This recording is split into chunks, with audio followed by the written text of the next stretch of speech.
This Computer down. conference will now be recorded. I had to shut my computer down and then subsequently turn my computer back on, which it took a little bit of time. So that's where the late call comes from, the 9 minutes being late. So I do apologize for being late on the call, but unfortunately, my computer is acting like computers do at times, and it was not working the way I needed it to. So I literally, once again, had to shut it down, take the battery off, give it a little bit, put the battery back on, and then just restart the computer because I couldn't get my cursor to work, the mouse. So I apologize for being late. So, anyways, you guys, I am here on this gorgeous ass Monday. It is beautiful here. I don't know what it's looking like where you're at, but here in Fountain Valley, California, it's looking pretty good to me. It's looking really good to me, quite honestly. I was out and about early this morning. You know, as you all know, my wife and I go to the park and walk or jog, you know, at the park. And then, you know, just to get our day started. And it's just an awesome thing. So today, I really want to continue with the whole series on moving mountains. All right. So our objective is in this moving mountains series is understanding that we, you and I, have the ability to move mountains, whether it's like I was this morning because I was up, I was, you know, really tired from doing a lot of things over the weekend. So, and then I woke up real early this morning, and couldn't go back to sleep because my mind was racing. But, you know, when my wife was like, hey, well, do you feel like going to the park? And I went ahead and just said, yes, I want to go to the park because my new saying is because I'm moving mountains, right? And so that's what I said to her. And she was like, oh, that's cool. Okay, let's make this happen. So I got up and didn't feel like it. Believe me, I didn't feel like it. But I got up out of bed and took my fat butt to the park. And once the sun started hitting me and just, you know, getting that fresh air in me, man, I just feel like a whole new person. I mean, the way I felt when I was in bed to the way I felt 30 minutes later, it's quite amazing, right? So I would not have had that amazing feeling if I didn't get up and make that move, if I didn't get up and push forward. So one of the things that I'm noticing, and I want you guys to really understand what I'm trying to get across to you all, and that is that as we go through our daily life, the more yeses we give to ourselves, the more positive we give to ourselves during the course of the day, the more mountains or the more hurdles we go over without even realizing that we're going over them, right? So the inconsequential things that we normally put or allow to become barriers in our existence, you know, become just what they are, inconsequential, meaning nothing to us in the real world, right? So, but we all, including myself, put up these barriers to our achieving whatever it is that we're striving to achieve, to whatever direction we're trying to go in, and we literally have to start just giving ourselves more yeses. So I was having this conversation. A client or a potential client actually came out from Texas, and I met her and her mother for lunch on Friday. And the deal was that so she was out here, you know, so I drove a little while, they drove a little while. We met somewhat in the middle and had lunch together. talked a little business, but talks a little bit just about everything.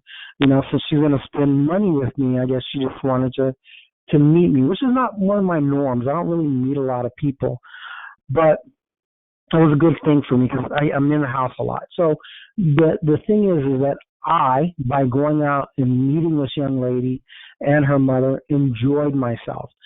But my first thought, honestly, was, I don't feel like going. I don't feel like either she's going to do business with me or she's not. That was really my first thought. And so what I chose to do was move in the positive, right? So moving in the positive is, I was like, well, what else am I doing today?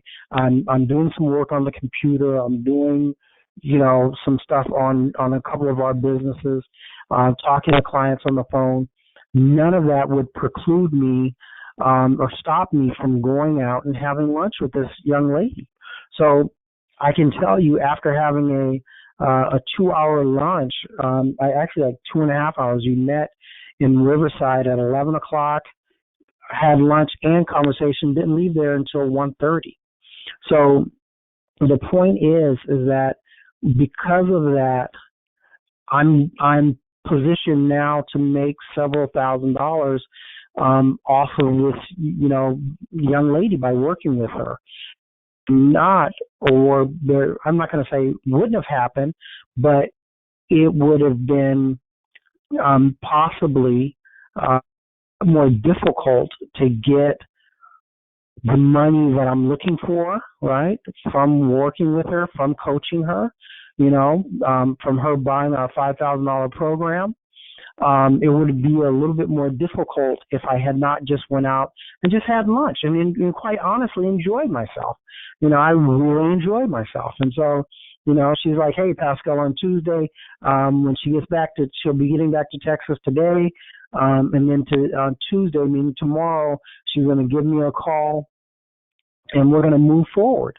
I mean, if I had allowed my silliness, my little, roadblocks, my mountains, if you will, to stay there in front of me, then I would not have this greater potential because, obviously the money is not mine until it's in my account, right? So, but the potential now of getting those thousands of dollars from her to me is tenfold, right? It's only because I chose to get out of my own way. And I keep on saying this in this series of Moving Mountains, is that it is imperative that we get out of our own way.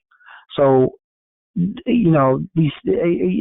is so, it's just so ingrained in us. And it's, there's these setting up these roadblocks is ingrained in us because we've been told for so long that we, you and I, the world is hard.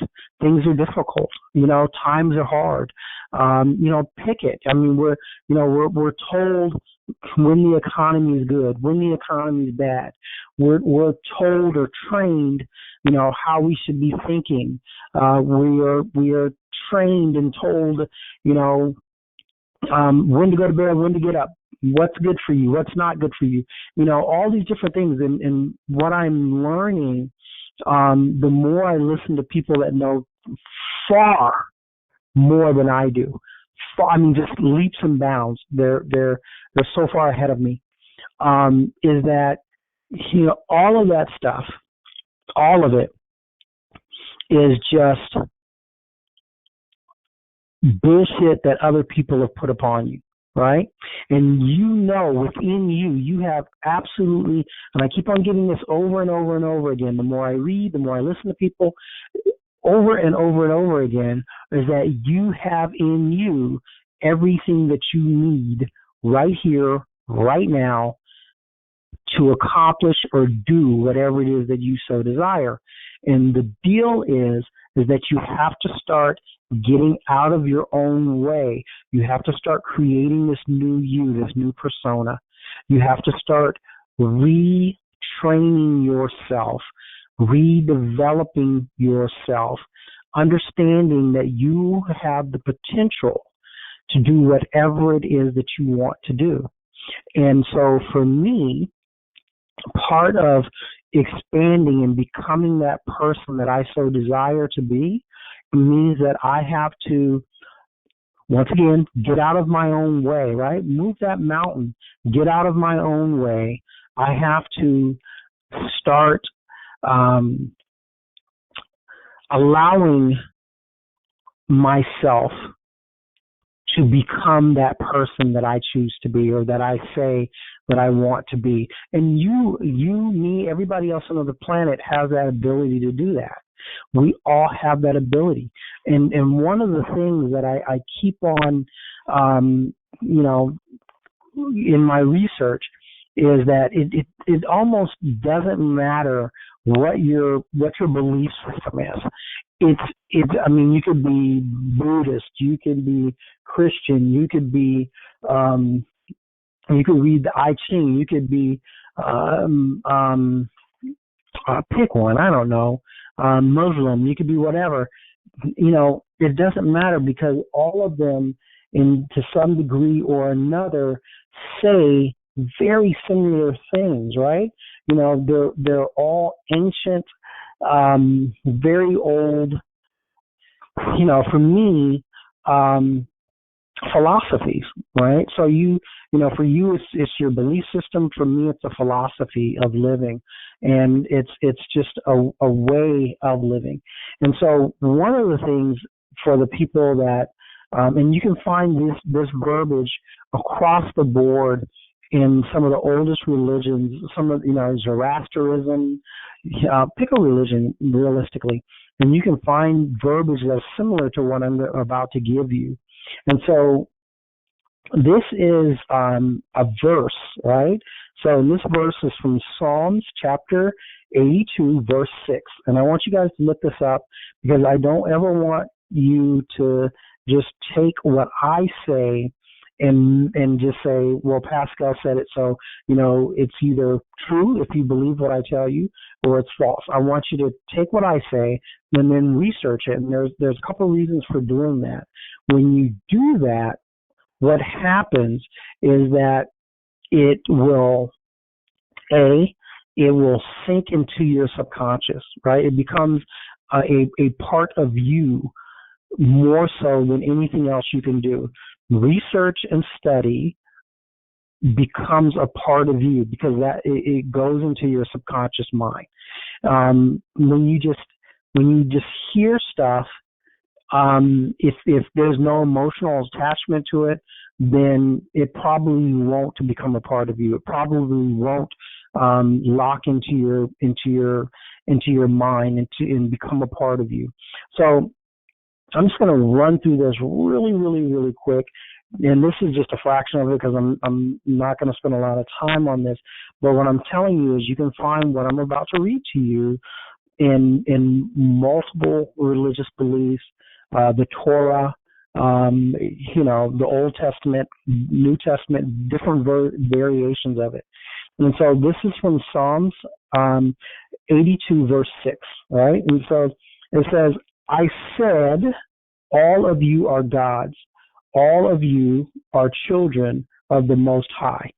So key phrasing there, and they have it in quotation marks, right? And it says, you are God, right? And so it's referring to you, it's referring to me.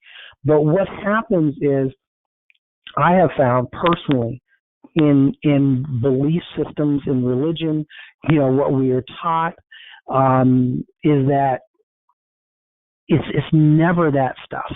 It's never, where the Bible, if you're a Christian, the Bible itself is they when do they ever read that to you?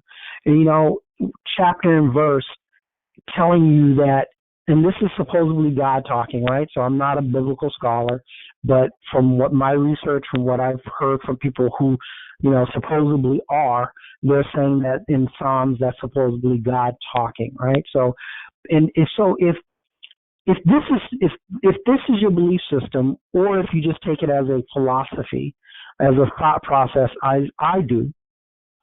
And if it is saying to you that God, in your belief system, if you're a Christian, that God is saying that you are God, child of the Most High, right? So why don't we act in that manner? Why don't we believe? Because, there are other verses in the Bible where it says that you can do as God does, right? Jesus says, Yahshua, you can call it whatever you want. The proper is Yahushua or Yahshua, right? So, but people refer to him as Jesus. So, but it's said that you can do all things. You have the ability of miracles within you, right? So all these things that I do, I'm just paraphrasing, all these things that I do, you can do, and it's important that whether you look at this as a philosophy, as I do, or you look at it as a belief system, regardless of what your belief system is, Hindu, if you follow Krishna, whatever it is, it's important that you understand that the underlying theme is that you have the ability to accomplish and do all things, right? You have the ability to go over whatever mountain. I mean, you all know, everyone has heard this one, with the faith of a mustard seed. And I don't know if you guys have ever seen a mustard seed, but it's not much bigger than a pinhead, right? It's a very small thing. And so it is said that with the faith of a mustard seed, you can move mountains. And people, we don't take these things that have been written, these ancient philosophies or thought processes or belief systems, whatever you want to refer to it as literal. We take them as, that's just something somebody said a long time ago, and just to let us know, that there's something to this belief system that I have. But I'm telling you guys, that is the wrong attitude, right? Whether you look at it as a religious belief or you look at it as a philosophy, you have to understand that all of this is based in some factual form, because the philosophy of the mind, people read Think and Grow Rich, and people read what is this, Wallace Wallaford, which is actually, you guys need to look it up. It's old as dirt. It was written in the 1920s, but a book by Wallace Wallaford, and it all of it deals with the mind and what you can do with it. It deals with the power of the mind, and all of it tells you that within a blink of an eye that you can change your position.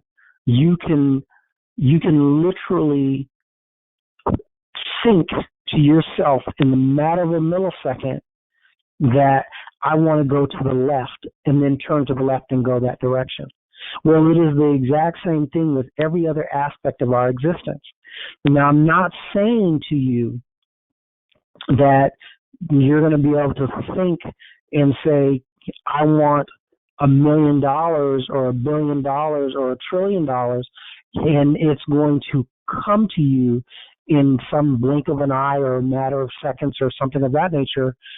I'm not saying that at all.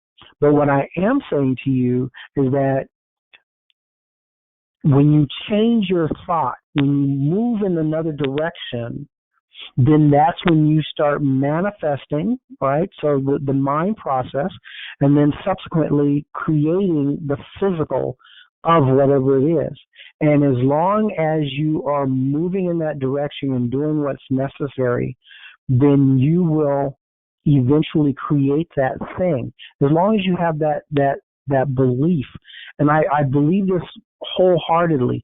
And the reason I do is because in my own existence, in my own life, my own world, I am constantly seeing, and I don't always appreciate it. I'm going to tell you that's That is a true thing, which is a problem with me, is that I don't always appreciate, what does come to me, right? It just, because it comes, and so therefore, I'm not as thankful for it as I should be, because I have positioned myself so that stuff comes, it happens.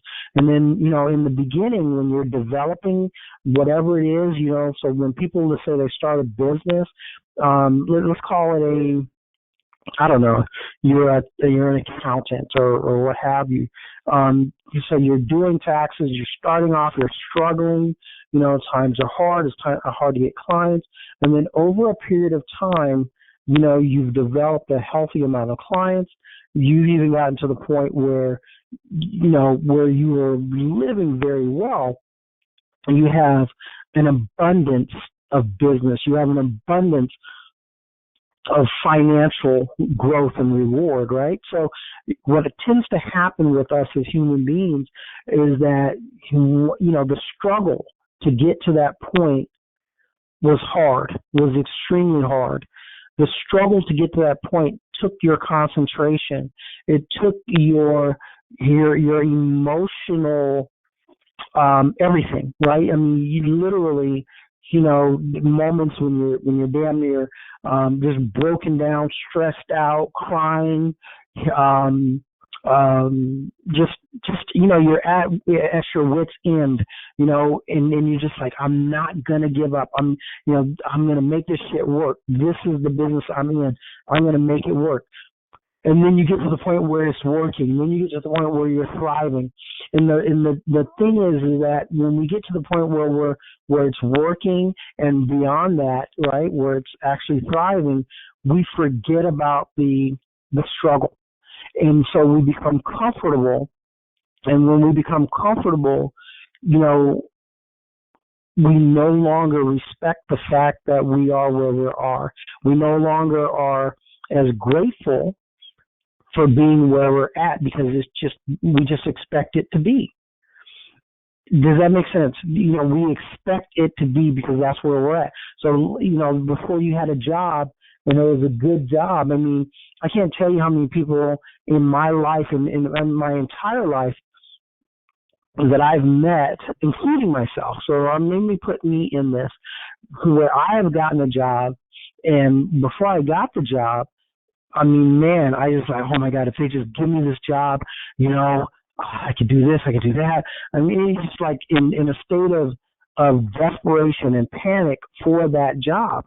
And so ultimately, once I got the job, once I passed whatever probation period they had, once I got comfortable in that job, then I started, talking shit about the job. Then I started like, these motherfuckers tell me one more time that X, Y, and Z, I'll walk up out of here. I don't know who they think they're talking to, that they this, that they that, because I would lose my gratefulness for that position. I would lose my being thankful for the fact that someone gave me a job when I needed it, when I desired it, and once I got it, then I started, and once I got comfortable in it, then I started just kind of saying, right? And so the same thing happens, whether you're working a job, whether whether you started a business and that business is subsequently generating you the amounts of money that you want, to support yourself in the way you so desire. All of us, unfortunately, become ungrateful, right, for that positioning. And so here's the whole thing. I'm going to kind of tie everything that I've been saying together. The deal is that for us to grow, no matter where we're at, you have to be grateful constantly and continuously. I'm not saying that you have to stay where you're at. I'm not saying that you have to keep the job that you have. I'm not saying any of that. But what I am saying is that we have to learn to be grateful for what we have accomplished, because that gratefulness and being in a state of grace every day, in the state of being grateful every day for what we've accomplished, whether it's getting a job that ultimately, we don't like, but we took it because, we needed it. It's supporting us and so on and so forth. Or we've built our business to a certain point and then we become somewhat ungrateful that, we have it. It just becomes not even a thought any longer. It just becomes, this business does X for me. Well, when you lose that gratefulness, you are sliding backwards, and you're actually positioning yourself for a fall. We have to stay in a state of grace, in a state of gratefulness, because when we stay in that state of gratefulness, right, or state of grace, then what happens is we are constantly, while you're in that state of grace, we are constantly opening the door for greater things to come our way, right? We are constantly opening the door for bigger things to come to us. Whether if it's in the job, it's going to be a promotion. If it's in your business, it's going to be more business.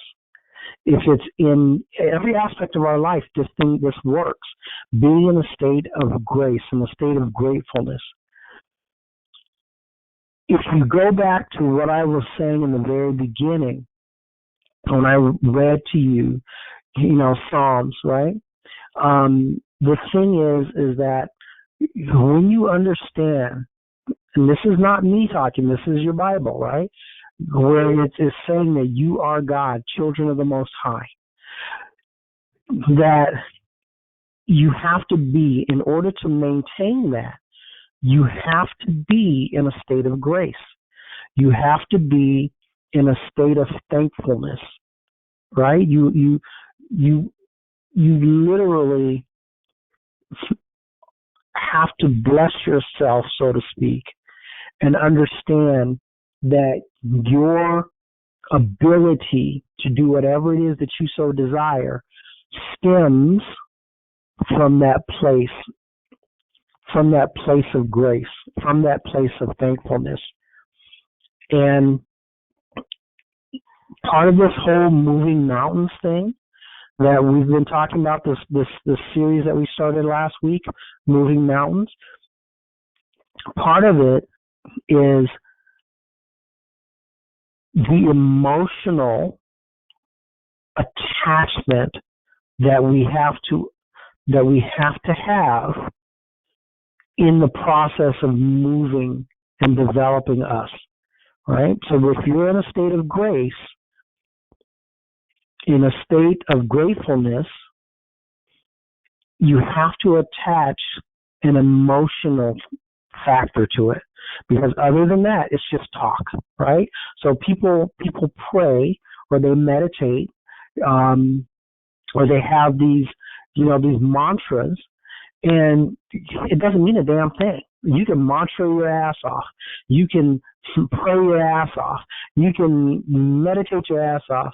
But if there is no emotional attachment and you're not connecting that to your higher power, to your conscious and subconscious minds, it means absolutely nothing. Because people pray literally every day. There's probably 50 billion prayers, between prayers and meditations that are going out into the universe every day. And I believe in my gut, in my heart, in my soul, that the reason they don't mean shit, and the reason that there's just so many of them that are just, unfulfilled, is because there's no sincerity to it. It's people, we do things just out of the fact that, we've been trained to do them, or we've been told that's the way to go. The only time things change is when you, if you have that moment of thought, you have that, you can call it a prayer, you can call it a meditation, but when you have that moment of thought and you have a deep attachment to that thought, and you feel it in you, in your gut, in your heart, in your brain, in your body. You're just like, oh my God, please, I just need to make whatever it is happen. I just need this to happen. I need X, Y, Z to occur. Whatever it is for you, right? That's when you've connected to your subconscious, to your emotional, to your feeling, to your higher level. And when you've done that, that's when things seem to change. And that's the way it's been in my existence, right? And quite honestly, I've seen it over and over and over and over and over again since I was a child. Now, I never really paid a lot of attention to it. But the fact is that, it's there. So since being a child, I've noticed that people are able to connect. People are able to change, make things happen when they have an emotional attachment to it. I've seen people go off of drugs. I've seen people, because family members, right? I've seen people, just in every way, shape, or form, change who they are when they're emotionally attached to that change. I've seen people cure themselves or get better when they're emotionally attached to that change. And once again, even in my own life, when I was a child, I could literally make myself sick. And I think I've said this to you guys before, but when I didn't want to go to school, and it's kind of ironic because I've said this to other people, and they go, "Oh, dude, I used to do that, right?" But when I didn't want to go to school, I could literally make myself sick. I mean, I would just physically be sick, right? Because if something happened the day before, or I just didn't feel like going, then as soon as my parents would leave, as soon as they would leave, just I was better. I was able to get up, watch TV, eat some soup or something, and just feel like 100%, because I was emotionally attached as a child to that thought process, to that desire, to that want. And that is really what it's all about, is being able to, as an adult, create that thought process, create that desire, that will, to do something different. And, some people have said to me, that my course of conversation these days might not seem to have a lot to do with business, but in actuality, this has everything to do with business. It has everything to do with prospering. It has everything to do with succeeding. Every aspect of our existence. What I'm explaining as of late has everything to do with your development, my development, your growth, my growth, our mutual growth and development, if you will. If you don't feel it, if you don't make it a part of you, if you don't make it a serious attachment to your emotional being, right, your subconscious, then it's not going to work as well. It's not going to flourish. Things aren't going to, come about in the manner in which that you would desire as quickly. I'm not saying it won't, but I'm saying that it just tends to happen more, faster, when we have a feeling, an emotional attachment to whatever it is that we're trying to accomplish, whatever it is that we want to do. I'm not guaranteeing you that everything is going to work out, because no one can guarantee you that. You can't guarantee yourself. But I will say to you that whether something works or doesn't work, all right, if it just is not for you at the end of the day, the thing is that that emotional attachment, that desire to develop and build, that desire to develop and create, that desire to manifest, thus creating whatever it is that your objective is, even if that thing is not for you and it doesn't work, you will morph from that into the next thing that is for you. You know, we've all learned this and we've all heard this, that the vast majority of the businesses that are, especially in this day and time, that start off one way, you know, end up being something not completely different, but vastly different from what it was, what the initial thought was. Those people just, you know, and I go down the list, and the list is always the same, for the ones I know off the top of my head, which is Facebook. Facebook is 180 degrees different than what it was when it first started.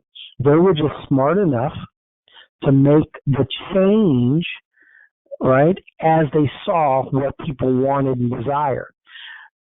Same thing with you know, Amazon, Jeff Bezos thing. It wasn't, you know, it was a bookseller. That was it. It was a bookseller. And now, I mean, it is a multi-conglomerate. It's covering so many aspects of people's lives. You know, they own whatever grocery store it is. I want to say it's whatever the high-end grocery store is. Why can't I think of that right now? That's so crazy to me. But I guess it's just not that important. Trader Joe's, not Trader Joe's. Is it Trader Joe's? It might be Trader Joe's. But Whole Foods, I think that's it. So anyways, they own Whole Foods. They own, he's investing. I was just listening the other day to talk radio, and, you know, Jeff Bezos is investing in, as, you know, via Amazon, into, you know, getting into the space race. You know, they're you know, they have morphed into so many different things, but it started off as an online bookseller. Went from online bookseller to selling, you know, various other products. And it went from that to, once they developed, you know, their platform, you know, their most money creating system right now, from what I understand, is their cloud service. You know, they contract with the government, they contract with major corporations, you know, and that's where they're making the vast majority of their money. You change, right? So you start one place, it's working, but it's not working the way you want it to. So you have to be willing to change, to morph into something new and different. You have to be willing to see what is happening for you and what isn't. You can't be afraid of saying this isn't working. You can't be afraid of that. You can't be afraid of not morphing into something different. I mean, and let's face it, Amazon is a huge company. And just the surface of what you see is only a fraction, you know, the you know, people going online and buying all this stuff, or, you know, Whole Foods or whatever. That's just the surface of what they're actually doing, because they had to learn to morph and change. They had to learn that we've had success in this, but not the kind of success, you know, that we really want. So what else can we do? And we have to be willing to do that at whatever level we're at. And I believe, once again, let me get back to this, I believe that if we don't have the feeling the emotional attachment to what we're doing, to what we're putting out in the universe, be it your prayer, be it your meditation, be it your mantra, whatever it is that you want to call it, if you don't have the emotional attachment to that thought process, then it's going to be a harder way to go. We have everything we need inside of us at this very moment in time to create everything that we need in our existence, and moreover, everything that we desire beyond our needs. And I believe that with everything in me. The only reason I'm doing these calls, yes, is because I enjoyed my this whole mastermind thing. I love it. But a great part of it is because these mastermind calls will help me continue to develop me as a human being, and moreover, help me create the financial reward that I'm looking for. All right. So as I'm doing these calls, what is it doing for me? It's creating content that I can put out in the world. And the more I put it out in the world, the more people gravitate to my content, then obviously the more money I'm going to make. Make sense to you guys? It's manifestation first, right? So the thought process, feeling has to go with that thought process, an emotional attachment to it. Then the creation portion. So the creation comes from the manifestation of the thought process. Put those together and we become much more powerful. And look, please don't take Pascal's word for this stuff. I need and want and desire you all to go out and do your own due diligence, do your own research, see what people are talking about that have been preaching and teaching this stuff forever, right? I mean, if someone is out there preaching and teaching it, even if you don't necessarily agree with them 100%, see what they're talking about. Do your own due diligence. Because you're going to learn. You're going to learn as you go through the process of finding that voice that touches you, that you get that feeling from. When you find that person, that individual that resonates with you, oh my God, it's gonna light you up. A lot of people sleep on YouTube when it comes to this type of conversation about developing your business, your insight. I'm just telling you guys, there's so much good content on YouTube, including my stuff, because my stuff is good, but there's so much good content on YouTube, including mine, that I think that you guys should go out and check out.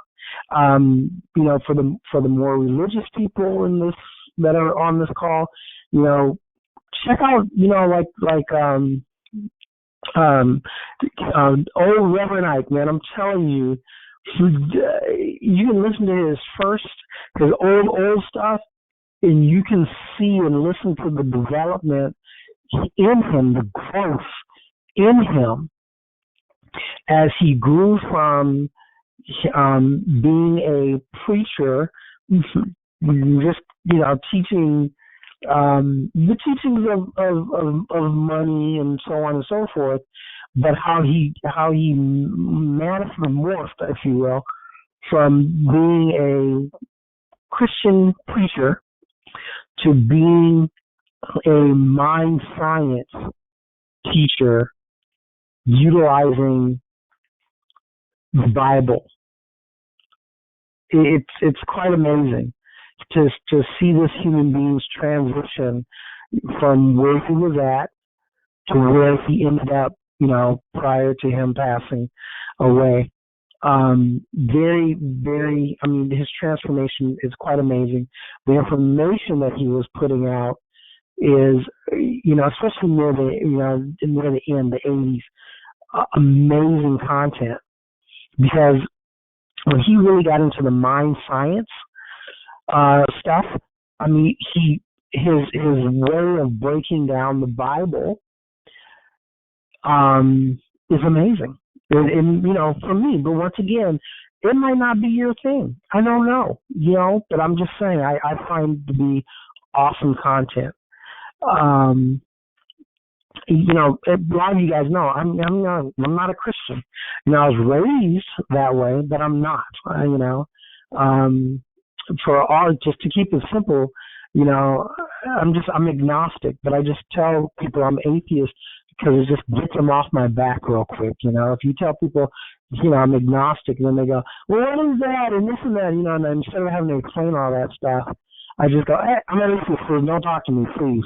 I don't want to hear whatever, it just makes it simple for me. But I'm telling you that I read and listen to a lot from a lot of different belief systems because I believe that knowledge, those ancient writings, if you will, the mystic writers, if you will, have a lot of wisdom that has been placed in the Bible, placed in the Quran, placed in the Torah, placed in the Old Testament, same thing, placed in the Book of the Dead, the Egyptian Book of the Dead, placed in Zoroastrianism, all the isms, right? Because there's a whole bunch of them.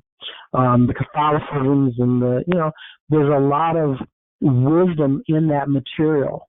And honestly, a lot of these people, like the Napoleon Hills of the world, a lot of what they talk about is, it's just taken from the Bible. It's taken from,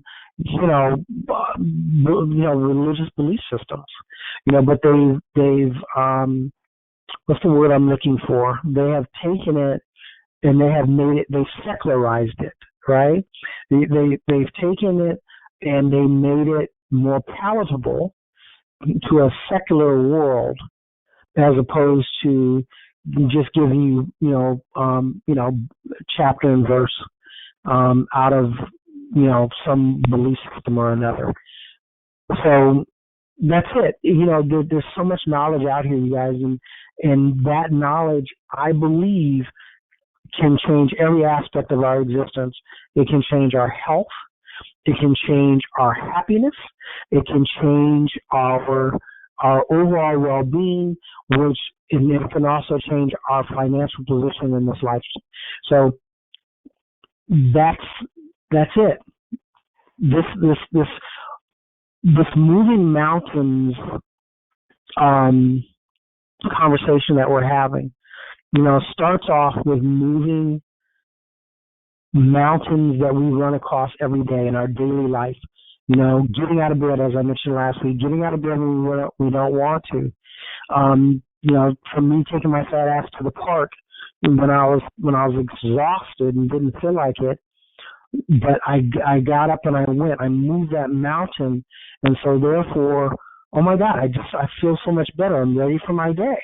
But if I had laid in bed, I believe that I would still be tired right now.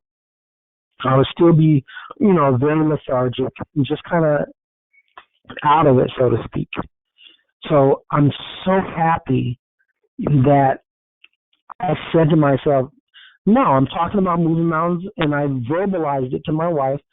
When she asked me, do you want to go? I said yes, because, I'm moving mountains, and I verbalized it, and I got my fat butt out of bed and put on my sweats, went to the park, and feel like a whole nother person. I'm not saying I won't take a nap later in the day, but I'm saying that at this very point in time on this call with you guys, I feel fantastic.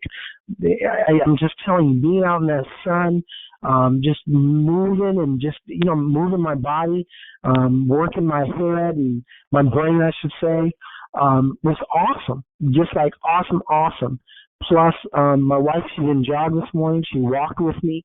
And so we were able to talk about, the business I'm doing with her, which is the selling on eBay thing.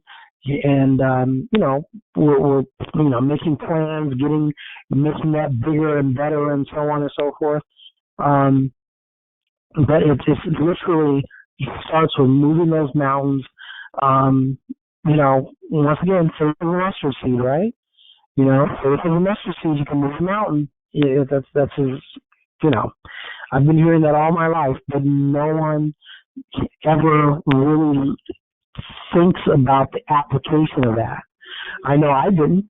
And I know all the religious people I know. We got a lot of people that are very, very, very religious in my family, and even people that call themselves pastors and preachers and whatever. And I can just tell you their lives are shitty, right? Because they talk the talk, but they don't walk the walk, right? So, and there's a huge difference between that, because they verbalize a whole lot of stuff, but they don't live what they're saying. They don't live the principles of the Bible. And the principles of the Bible that they choose to even talk about, quite honestly, are the ones that are the most self-defeating. I mean, and that's just my opinion, obviously. But people are so quick in their prayers, in their verses of the Bible, to talk about the negative, the evil, the bad, not these positive things that are out there. Where once again, where I read Psalms to you, and it says that you are God, children of the Most High. I mean, the Bible is replete with verses like that. As a matter of fact, I even carry in my wallet, because I do have discussions about biblical stuff with folks, right? Because they like to have conversation with me that I don't necessarily choose to have. Excuse me, guys. But the Bible is literally replete, meaning that there's a lot of it, with verses on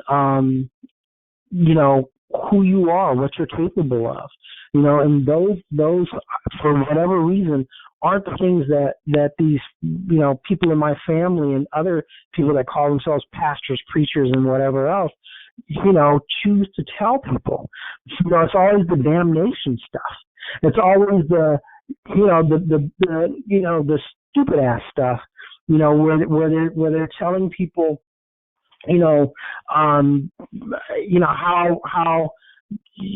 what is that verse? And it's the craziest shit to me ever, where it talks about being, and it will come to me, but it talks about being a slave, and as a slave, if your master beats you, you should let him beat you, right? Not that you deserve it, but you would be a bad slave and a bad servant unto God if you refuse the beating. When you let your master be wrong and you take the ass whooping, right? And if you don't, then you're a bad servant. I mean, come on now. People talk about that type of stuff, not the good stuff. They talk about the damnation, the this and the that. I believe that talk about the stuff. I mean, there are more verses in the Bible about money and having money than anything else in the Bible. Isn't that crazy? Right? So there are more verses, more things in the Bible about money than anything else. And that should be like crazy to you guys. That should like really make you guys start to think that, and don't take my word. Once again, please don't take Pascal's word. Please do the research. Do the research. It's crazy to me. I got that from a preacher, actually. I got that. I sent out a video to everybody where this gentleman, the guy who gave away $40 million to one of the black colleges. His name is Robert something or another. Anyways, he was sitting down talking to a pastor, and the pastor had brought that up. He said there's X amount of verses in the Bible about this, about forgiveness and this, that, and the other, X amount of verses about this other topic, and then this amount of verses about money and having money, right? And the comparisons were, I don't know, like I don't know the exact numbers. I wrote them down somewhere, but I don't know them offhand. But I'm just going to give you an example. So, like, for one thing, it was like 50 verses on forgiveness and this, that, and the other. 125 verses, on righteousness, and 600 verses on money and the possession of money, and so on and so forth. And once again, these are bullshit numbers. They're not, because I don't remember the numbers that he gave. But what I did do is I did look it up with my friend Google, and I'm like, damn, that's crazy. Because, with Google, you can look up anything. And Google, Bing, Yahoo, whatever you want. But you guys get my point? So, money is supposed to be a part of our existence. Creating in order to not only take care of our wants, needs, and desires, but also to be able to be a giving force in the world, right? Because if everyone's broke, busted, and disgusted, then how in the hell can you do anything for anybody else? You can't, because you're just as screwed up as they are. So you and me, have to understand that we need to create emotional attachments to what our desires are, move mountains out of our way, and move forward towards our objectives, right? So that we can be of service to other folks. You can't do that as a broke ass. You can't do that financially inept. You can't do it. It doesn't work. So whatever it is that you want in your life, even if it's just to position yourself so that you can go out and give your time. You might not be giving a bunch of money, but you can give your time to other individuals to help them better themselves. That in and of itself is freaking awesome. Right? And I'm not saying you have to go out and feed people. I think it's more important to teach people how to fish, right? That is a big thing in the Bible as well, right? And I believe in that. It's better to teach someone how to fish than to hand them a fish. I believe that. I believe that is the power of growth and development. That is the power of teaching. That is the power of coaching, whatever, is to teach people how to fish, because that is the most important thing. You can take someone and no matter where they're at in their life, and if you teach them how to fish, how to go after what it is that they want and desire, then you can change their life in such a dramatic way. Almost beyond comprehension, how you can change someone's existence if you teach them how, right, to manifest and create in their life what they so desire. The most powerful thing you could ever do for somebody. Now, granted, there is importance to giving somebody food. There's a lot of importance to that. There's importance to having enough so that you can give somebody, that you can feed people. There's a lot to that.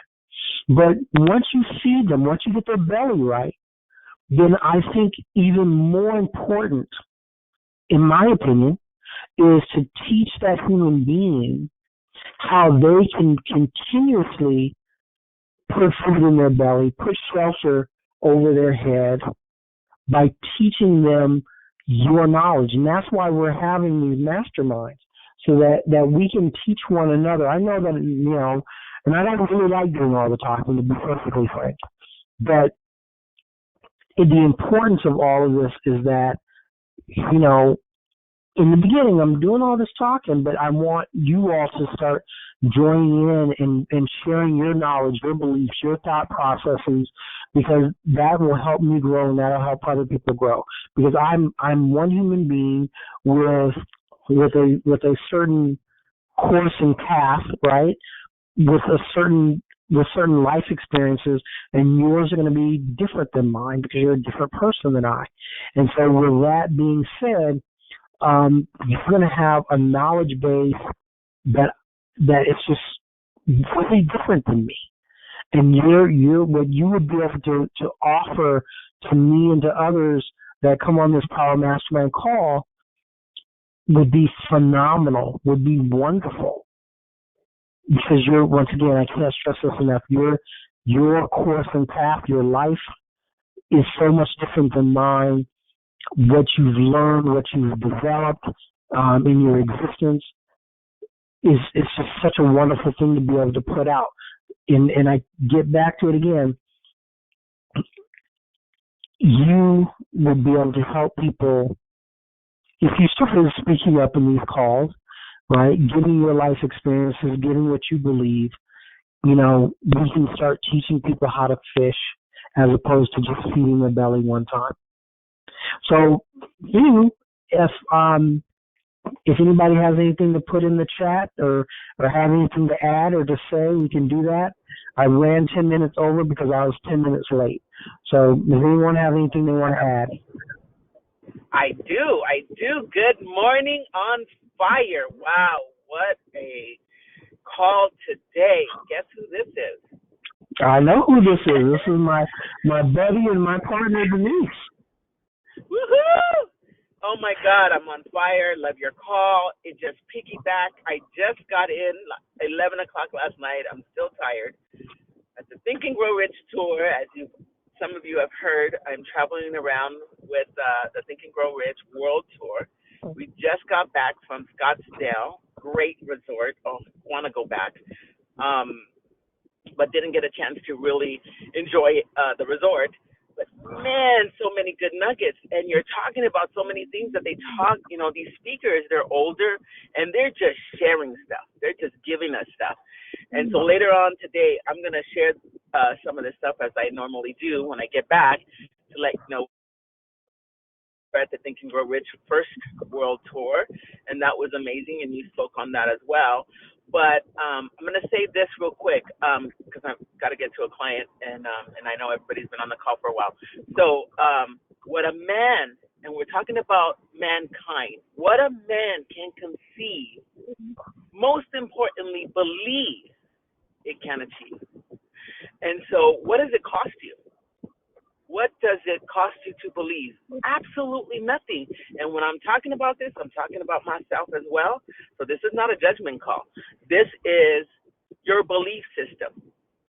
Pascal talked about moving mountains. This morning, I decided, like Pascal, I'm going to get on my bike. I got my weights out of the garage, and I started lifting weights, riding my bike. I got 5 miles today. I'm going to continue to do that. That's going to be my mountain, as he called today. My achievements every single week. I've been wanting to start it since January. And I said, you need to get off your lazy butt and get this going. Because it's got to start somewhere. Start with a little bit. I was like, okay, I'm going to do an hour. And I'm like, I don't have an hour. All right, 20 minutes. 20 minutes got me 5 miles, got me started. You got to begin to start doing something, even if it's little steps, because those little steps become bigger steps, and then it just catapults you forward. So many nuggets that you had today, takeaway. Oh my God, so many things that mainly the mind is just amazing, and what you put into it and what you bring out of it, it manifests. So once you believe, it will be achieved because you believe it. The other thing is in that belief system, we have an associate that she was diagnosed, she was going to die in the less than 12 months. Nice thing, she had a nice life insurance policy. She was able to accelerate it, and she got X amount of dollars, thousands and thousands of dollars. So she had that in place. She's part of our business. So what ended up happening was she told the doctor, I'm terminal. She had breast cancer, fourth stage of breast cancer. And she says, don't you dare tell me when you expect me to die. When you expect me to die. Because, see, I don't believe I'm going to die. I'm going to go on and do greater things. So don't tell me what you think my life expectancy is left. This past April, this happened last year, this past April, she's in remission. She didn't die. She did collect her money because the doctor put in the order because in his belief, she was going to die. She believed she wasn't. Well, she beat the doctor. She's alive today. She's telling us the story. She's allowed us to share her story, is why I'm able to do that. And she didn't die. Why? Because she believed. She believed. If she would have given in to woe is me, and the doctor would have said, which she never knew to this day, she does not know what that time frame he was going to give her. But if he would have said, you have 6 months, and she would have bought into that, she would be dead today. She would absolutely be dead today because she would have believed what he thought based on statistics. Whatever you believe is going to manifest, not what somebody else tells you or what you allow into your spirit to say, this person is telling me this. You are in control of your life, not somebody else. That's what God gave us the spirit for. And whatever you want to call that higher power, even as Pascal says, he's not in any type of religion or whatever. He calls himself an atheist. But let me tell you, he believes in a higher power. Everybody believes in a higher power. That is the one common thing that all the religions have. Call it whatever name you want to call it, but it's a higher power. And that spirit has been given to us to believe. And the problem with that belief system is that we believe as children, and then the world gets to us as we grow up and grow up and grow up.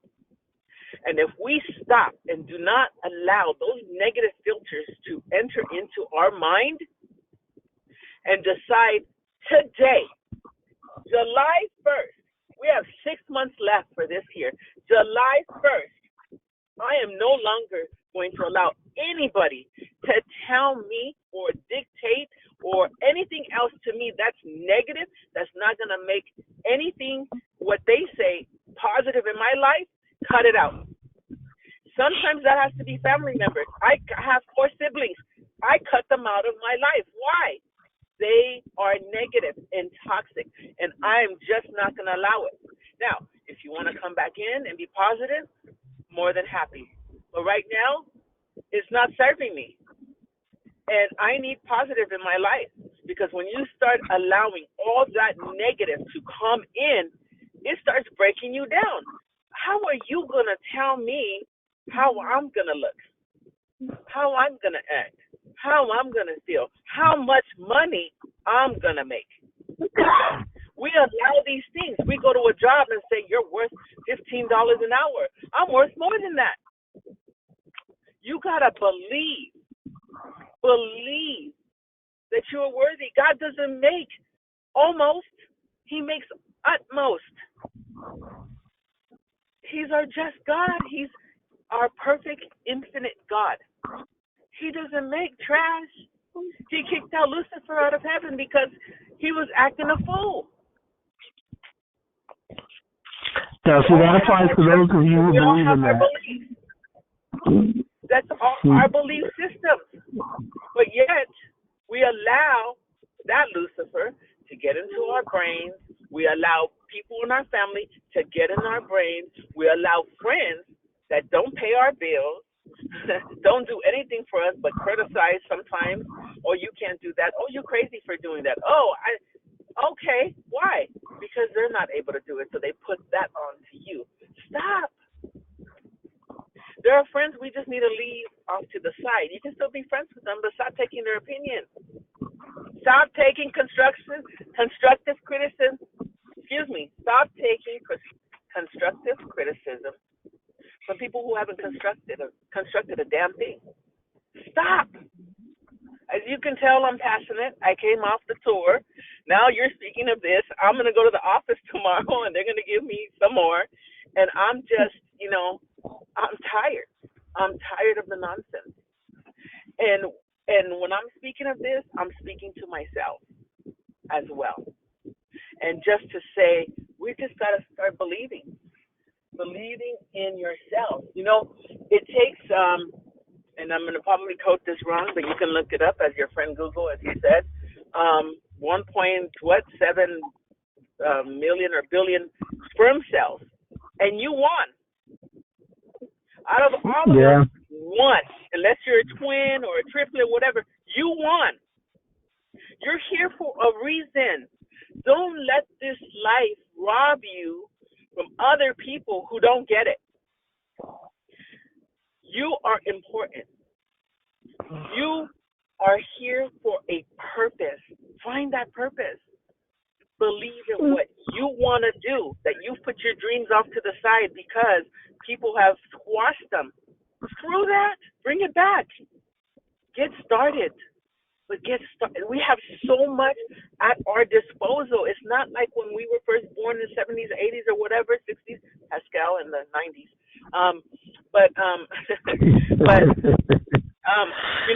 We allow these things to rob ourselves. We have so much at our disposal, it ain't funny. And now we don't even take advantage of that because we lazy. Oh, I can't do this, or I can't do that. I'll do it tomorrow, whatever. Stop the procrastination. Let's get off our rear ends. Let's get this going. Let's start this movement.